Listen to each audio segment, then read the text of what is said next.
So you've made the wise decision to look into Port St. Lucie for your next move. That's awesome, and I'm fortunate today to be here because I'm actually from Port St. Lucie, so this is a great opportunity for me to share with you a few things that you will need to know if you're planning on moving here. Quick disclaimer, I'm going to be keeping this video as brief as I can, so most likely what I'm going to do is each one of these topics are going to get its own separate video in the future. So without further ado, let's get into it. But first, I just wanted to quickly say my name is Matt Celadonio and I am a realtor in Port St. Lucie. Okay, plug over, let's get into the video. First thing to know, Port St. Lucie is affordable South Florida living. I know the first thing a lot of us think of when we talk about affordability is taxes, and I know it's all of Florida, but we don't have a state income tax, so that is a really big benefit if you're coming from one of the 41 states that do have that state income tax. As a bonus, we also don't have inheritance tax, which I know only 6 states have it, but if you're coming from one of those 6 states, you're also saving in the long run on that as well. The cost of living in Port St. Lucie is equal to the US average, and to give a more depth answer, I'm going to break down the cost of living in a separate video in the future. And now probably the most important affordability factor is the purchase price. And as of January 2022, the average sales price in Port St. Lucie is around $390,000.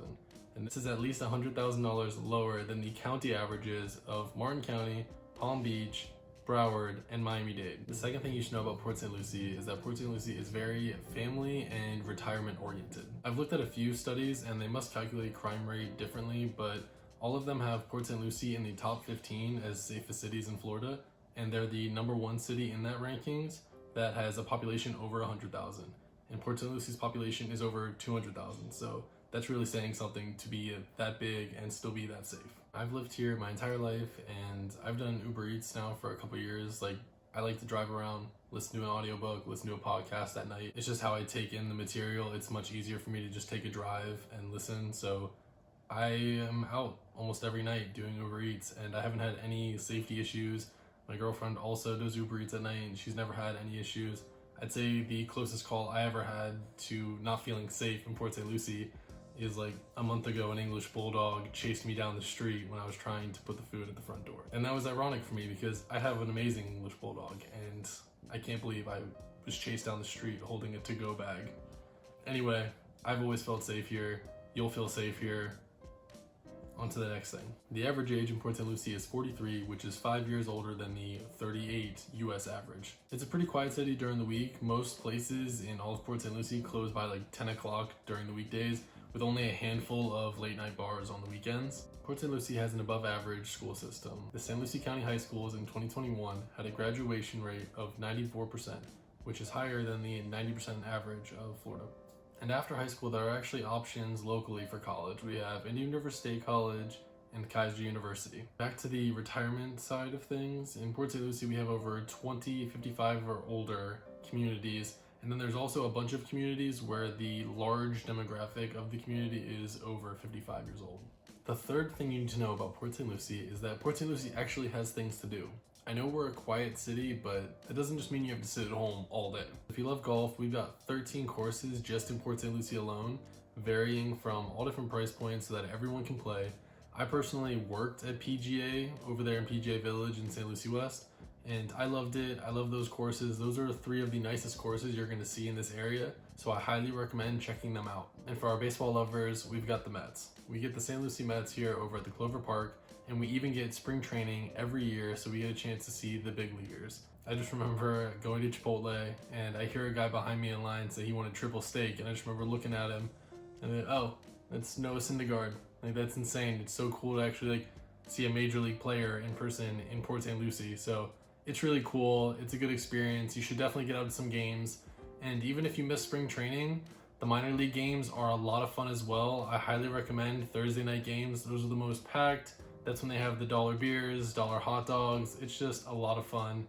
And usually there's about 1 game a month where they do fireworks shows. So you should definitely look into that and make sure that you're going, because the fireworks display that they put on is just awesome. It's so amazing. Even just driving up and parking to watch them is just a good time. And if you're just looking to get outside, we've got over 40 parks in Port St. Lucie. This includes nature trails, dog parks, gardens, playgrounds, basketball courts, beach volleyball, kayaks, racquetball, disc golf, baseball, softball fields, open fields for picnics, or anything else that you may see in a summer camp brochure. And obviously, going out to get food is an event and an excuse to get out of the house. And luckily for you, we've got some nice local spots in Port St. Lucie. As I was growing up, it was majority like franchise owned places as we were developing, but now we've got some really established local spots like Zest Bar and Grill, Meeting Street, Kyle G's Oyster and Wine Bar, and then Berry Fresh Cafe for your breakfast needs. Another really cool thing we have in Port St. Lucie is the first and third Friday of every month in Tradition Square, we have Food Truck Invasion. And for all my beer drinkers, we also have 2 breweries in Port St. Lucie. We've got Hop Life Brewery, and then we got Side Door Brewing Company. Then we also have one of my personal favorite spots to go to because it's so close to me and it's got just a really cool vibe in there, and that's Vine and Barley. This is a good spot to go drink some wine or a vast selection of beers, and I just like the overall vibe of being in there. They have live music and trivia. It's just a cool little spot. I'm most likely going to do separate videos for each of these restaurants and bars because food and drinks is vital to everyday living, and these restaurants and bars definitely deserve the proper attention to make sure that you know how great these places really are. And I know during sports season, people are always worried about where they're gonna watch the games. We've got plenty of sports bars in here, and it's so cool to see all the diehard fans kind of like group up in their corners, and you know exactly which game something just happened by just hearing the boos or the cheers throughout the bars. Speaking of sports bars, Tiger Woods actually opened up a Pop Stroke. It's a really cool spot. It's got mini golf and golf simulators, which are so realistic. On to the fourth thing you need to know about Port St. Lucie is that we are centralized. In South Florida, we think about beaches, and in Port St. Lucie, you're going to be about 20 to 30 minutes away from gorgeous beaches in either direction, north or south. And as I mentioned earlier, we have 13 golf courses in Port St. Lucie. There's about 42 golf courses within a 20-mile radius of Port St. Lucie. If you're someone looking for a nightlife on the weekends, then downtown Fort Pierce, downtown Stewart are going to be your 2 options. And we're only about 45 minutes away from West Palm Beach, where there are major shopping outlets. You can go to concerts there, and then there's also a really great nightlife in West Palm Beach. Obviously, being Florida, we've got Universal and Disney, and we're only about an hour 30 to 2 hours away, depending on where you are in Port St. Lucie, which is perfect for day trips. Just go to the parks and then head home.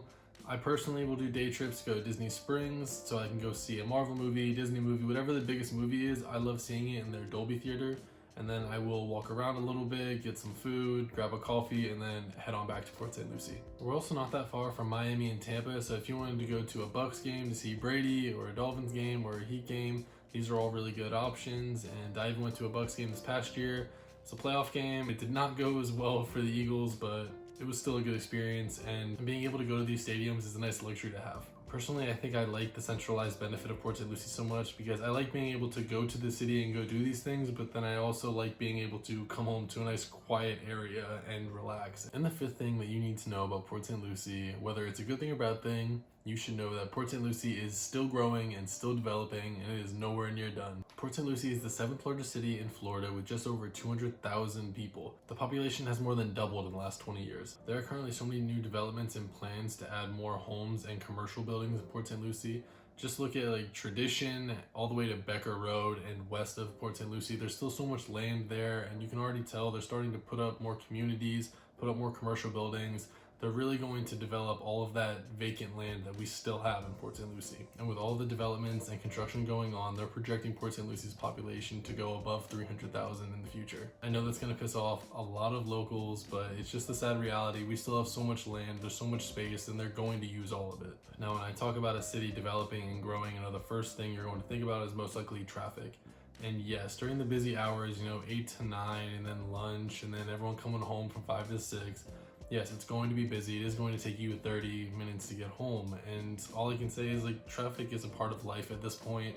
When you're in these cities, when you're going somewhere in Florida, you're going to have traffic. You're just gonna have to find a way to make the most of it. I recommend listening to an audiobook, some music, a podcast, or make a phone call for someone that you haven't spoke to in a while and just talk to them on the ride home. I don't know, traffic isn't going anywhere. So try to find something to spin it into a productive time.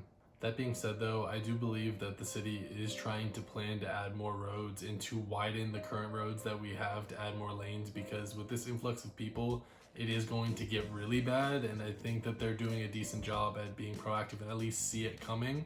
So hopefully the city can stay on top of it and add some extra lanes before it gets way too much. Another thing people tend to worry about when they think about population growth is the amount of jobs.